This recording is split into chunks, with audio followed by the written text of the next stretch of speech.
Hey, thanks for checking in with this episode of the Lake Effect Podcast. Today, I'm in Toledo, sitting here with Scott Carpenter, who works for Toledo Metroparks. Scott, thanks for stopping in today. Hey, thanks for having me.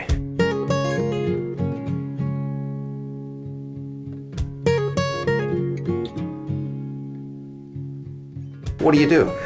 I'm the Director of Public Relations, so I do all the media relations and a great deal of writing, a wide variety scripts to social media posts, anything. People hate to write, so that's really my job security right there.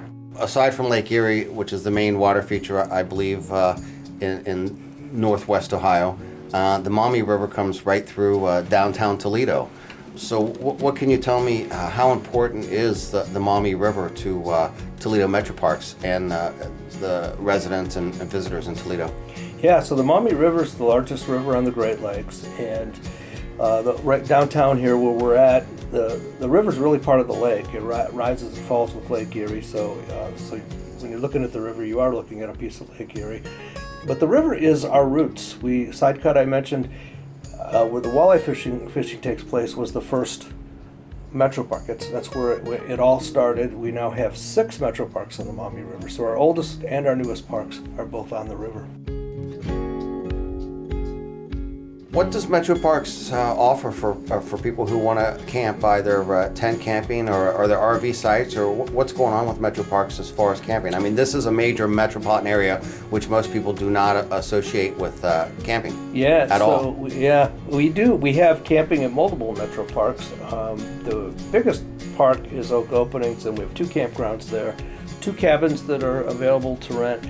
And something kind of unique, we have a treehouse village with 5 tree houses and 3 tent Is that safe? Platforms. They're very nice. They're very cushy. It's glamping at its finest. For glamping, sure. What's that? It is roughing it without roughing it too much. So these tree houses are heated and air conditioned. There's a bathroom nearby, and it's glamorous camping. Yeah, it's we try to make camping easy, accessible. Especially if you're just trying it for the first time, or you want your kids to experience it. You also have sites for people that just want to come in with a small tent? Yeah, so most of our sites are primitive camping. We don't offer currently anyway RV camping, although there are plans to put a urban campground right here in the heart of downtown Toledo, basically. In this park. Really? Around here in this area? Yeah, in the park where we're sitting right now. There's at the one end of the park is the National Museum of the Great Lakes, right. And just past that, between the museum and there's 2 bridges there, the Craig Bridge and the Skyway. Right beneath those bridges, basically, is where we're looking at putting an RV park. So you're saying somebody could sit at the campsite and watch a drawbridge operate and look at the skyline of a major Midwest city right across the river. Yeah, and our understanding is there is a demand for just that sort of thing. If you're traveling cross country or something, or in your RV and want to put up somewhere for the night to go enjoy the city, the National Museum of the Great Lakes and the Riverwalk here are attractions in themselves. So it'll put them right there. Yeah. That's the first I've heard of that. What can you tell me about Howard Marsh? Howard Marsh is really one of the highlights of my career here. It's a property that had been farmed for 100 years. There'd been a lot of us with our eyes on that property, hoping it either stayed farming or could be turned back into marsh, and not developed. It was like the last 1,000-acre piece of ground, I think, on Lake Erie that you could even do such a thing. So when we had the opportunity to acquire it, state and federal agencies were very quick to come in and help us. This was in 2018, and today it's a beautiful marsh, still growing in, so the trees aren't real tall yet, but already it's on the map with birders and part of the circuit, I call it. When I go out there, I have to hit Metzger Marsh, McGee Marsh, the Ottawa Wildlife Refuge, even the Maumee Bay State Park and Pearson Metroparks. So you've got this lineup of local, state, and federal properties that together create a great destination for birding, one of the best in the world. A lot of visitors to all those parks? A lot of visitors in the season, for sure. Right. Howard Marsh is, it's very well known to birders, maybe a best kept secret to others. It's a wonderful getaway. I often joke that we could sell tickets to the sunsets there. So it's a 1,000-acre wetland restoration at the crossroads of two international migratory flyways for birds. So you say it's wetlands. Can you still walk it?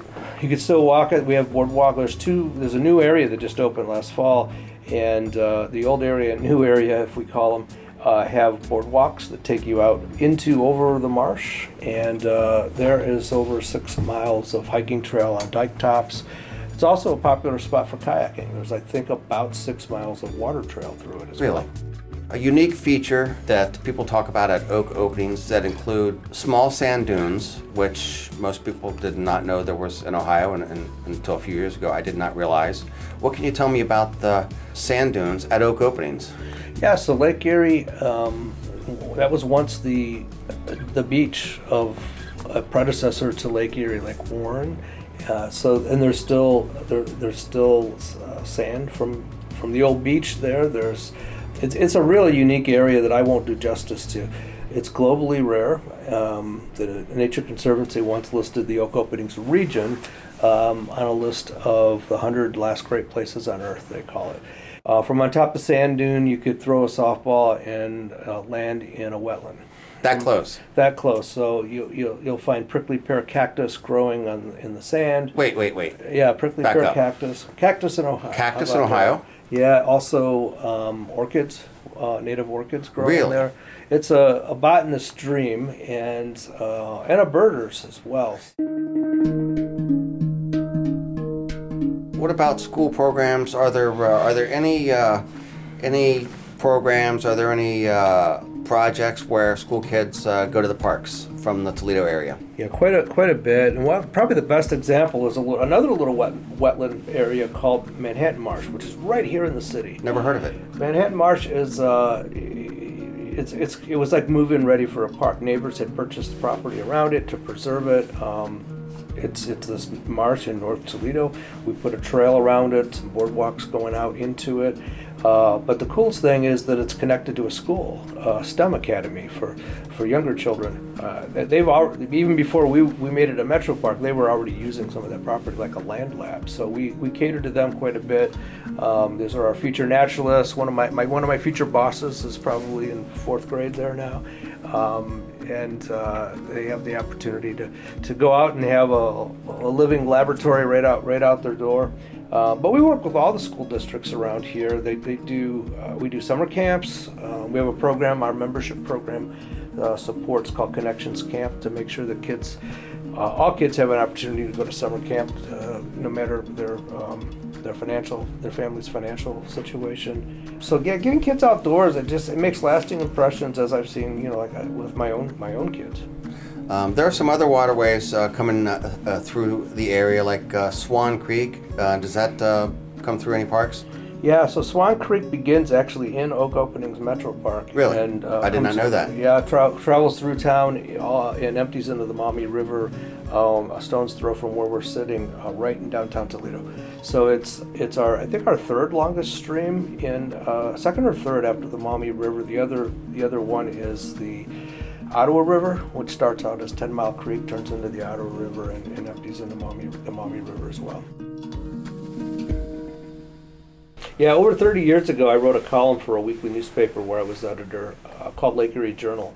That migrated to different newspapers under different names, and I wrote about everything: camping, fishing, anything related to wetland restoration. And I kind of started with fishing and got drawn into more of the science of it and the importance of wetlands. I didn't know any of this when I started. That ended up turning into a book called Lake Erie Journal, which was a guide to the Lake Erie Circle Tour. I read that book. So, you read that book? I wrote that book. And I drive around. A few times I drove all the way around the lake, which you can do in a day. I suggest you spend a week, but you can do it, it's 5 hours from end to end, so about 10 hours all the way around. And dragged my family along. We camped on islands and beaches. Had a memorable trip, like a buddy road trip with my cousin that I didn't get to see too often.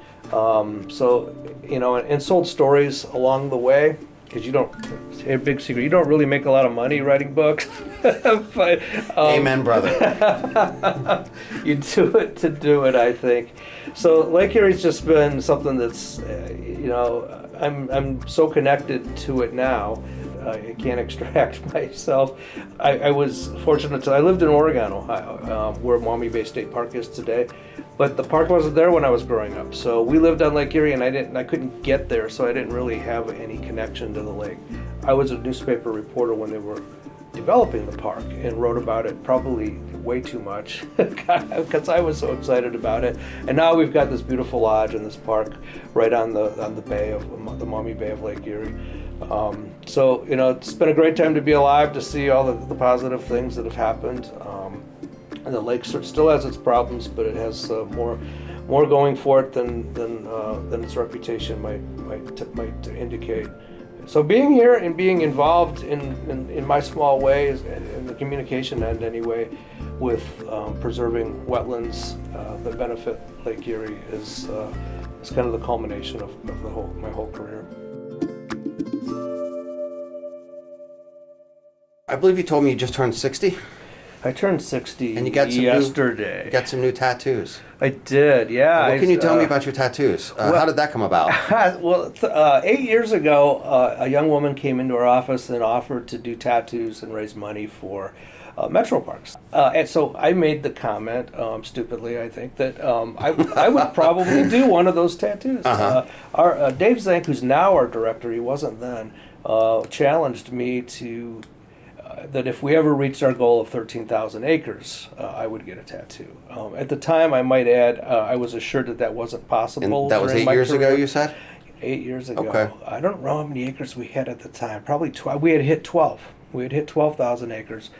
But there was really little hope of us ever getting to 13,000, at least in my time here. Well, I was wrong. We're at 13,212.4 as of today. So I always intended to follow through with the promise. And so, yeah. What do you have there? I have 6 marsh birds. Howard Marsh, like I said, was a career highlight. And I mentioned I have 6 grandchildren. So from a red-winged blackbird, an osprey, a Canada goose, pelican, trumpeter swan, and great blue heron.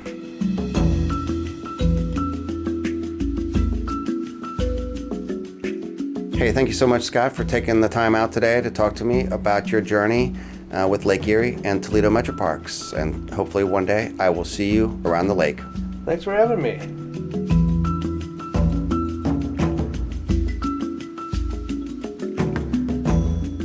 Thanks for joining me today for this episode of the Lake Effect Podcast. I'm your host and producer, James Proffitt. Executive producer is Chris Pfeiffer. If you have questions or want to learn more about Lake Effect, visit wgte.org/Lake Effect. Until then, I'll see you somewhere around the lake.